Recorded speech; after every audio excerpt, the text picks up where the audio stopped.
লিয়াবলুয়াকুম আইয়ুকুম আহসানু আমালা।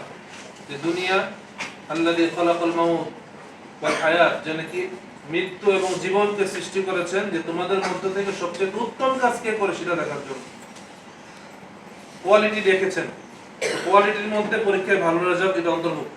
আইয়ুকুম আহসানু আমালা, উত্তম আমল, এগুলো করতে পারলে দুনিয়াতে এগিয়ে যেতে পারলে আখিরাতে আমরা এগিয়ে যেতে পারব।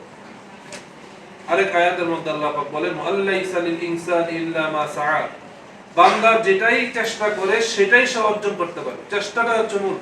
চেষ্টা করতে থাকেন ইনশাআল্লাহ আপনি আপনার মূল লক্ষ্য বস্তু অর্জন করতে পারবেন। আর বিদায়ী অনুষ্ঠান উপলক্ষে আমি এই কথাই বলবো, জীবনের এটা একটা ধাপ, সামনে আরো ধাপ আসবে।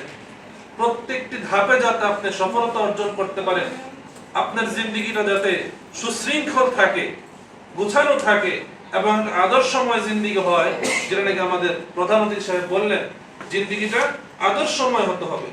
এক্ষেত্রে একটাই কথা, সেটা হচ্ছে এই যে স্কুলে, এই যে কলেজে পড়ছেন, এখানকার যত আপনাদের শিক্ষক মন্ডলী আছে সকলের সাথে সবসময় যোগাযোগ রাখবেন। জীবনের প্রত্যেকটি পরীক্ষা কেন্দ্রিক, শিক্ষা কেন্দ্রিক, পড়ালেখা কেন্দ্রিক, ভালো ভালো কাজ কেন্দ্রিক, চাকরি কেন্দ্রিক, ব্যবসা কেন্দ্রিক, আগামীতে যে যে চিন্তা করছেন প্রত্যেকটি বিষয়ে শিক্ষকদের সাথে পরামর্শ রাখলে দেখা যাবে ভালো ভালো পরামর্শ পেয়ে আপনি ভালো ভালো কাজ করতে পারবেন। এটা হচ্ছে বিদায়ী ছাত্রদের সম্পর্কে এই কথাটা।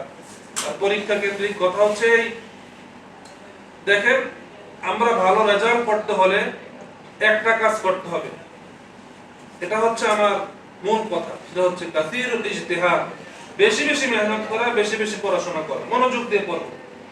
ইনশাআল্লাহ সহজে আমরা আমাদের বিজয় অর্জন করতে পারব। সাথে সাথে দোয়া করতে হবে। আত-তাকদীরু লা ইউরাদ্দু ইল্লা বিদ-দুআ। আমরা জানি যে ওয়াল কদরু খাইরিহি ওয়া শাররিহি মিনাল্লাহি তাআলা, তাকদীরের ভালো মন্দ সব আল্লাহ পাকের পক্ষ থেকে। এই তাকদীরটা যে লেখা আছে, এই তাকদীরটা পর্যন্ত পরিবর্তন হয়ে যাবে দোয়ার মাধ্যমে। সেজন্য দোয়া এমন এক পাওয়ারফুল ইবাদত, যেটার মাধ্যমে আল্লাহ পাক রব্বুল আলামিন আমার ভাগ্যটা পর্যন্ত পরিবর্তন করে দিতে পারে। হাদিস শরীফে এসেছে। সাথে সাথে আমরা শিক্ষার্থী, আমরা যে যতটুকু সামর্থ্য আছে একটু দান করব, গরিব দুঃখীদেরকে যাই পারি আমার সামর্থ্য অনুযায়ী 50 টাকা, 100 টাকা, 20 টাকা, 10 টাকা দিয়ে হইলেও গরিব দুঃখীদেরকে দান করবো, এই নিয়তে যাতে করে আমি আমার এসএসসি পরীক্ষার মধ্যে ভালো রেজাল্ট করতে পারি। এটাও অনেক বড় কাজ হবে। as-সাদাকাতু তারুদ্দুল বালা, পরীক্ষাতে অকৃতকার্য হওয়া এটা বালা, বিপদ। সেজন্য এই বালাটা দূর করবে সদকা, হাদিস শরীফে এসেছে। এরপর নামাজ পড়ব, পরীক্ষায় যাওয়ার আগে প্রত্যেকদিন ফজর নামাজ তো পড়বই, প্রত্যেকদিন এই নামাজ পরীক্ষা কেন্দ্রিক, পরীক্ষা যাওয়ার আগে 2 রাকাত নামাজ পড়ে যাব, যাতে করে পরীক্ষাতে ভালো রেজাল্ট করতে পারি। নামাজ পড়তে হবে আর এই সবর করতে হবে, মেহনত করব। মাঝে মাঝে মনটা সেদিকে এলোমেলো হয়ে যাবে, আর কত মেহনত করব, পেরেশানি লাগতেছে, পারবো কি পারবো না, না পারবো কি পারবো না হীনমন্যতায় না ভুগে ধৈর্য ধরে মেহনত চালিয়ে গেলেই আপনি সফলতা অর্জন করতে পারবেন।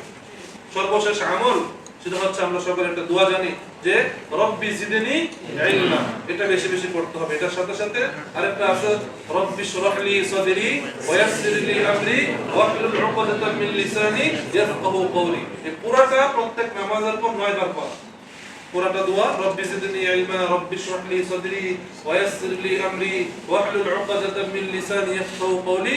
হযরত মাওলানা শাহ আনোয়ার শাহ কাশ্মীর রাহমাতুল্লাহি আলাইহি বলেন, যে শিক্ষার্থী প্রত্যেক নামাজের পর 9 বার এই দোয়াটি পড়বে, আল্লাহ পাক তার জেহেন জাকাতকে বৃদ্ধি করে দেবে।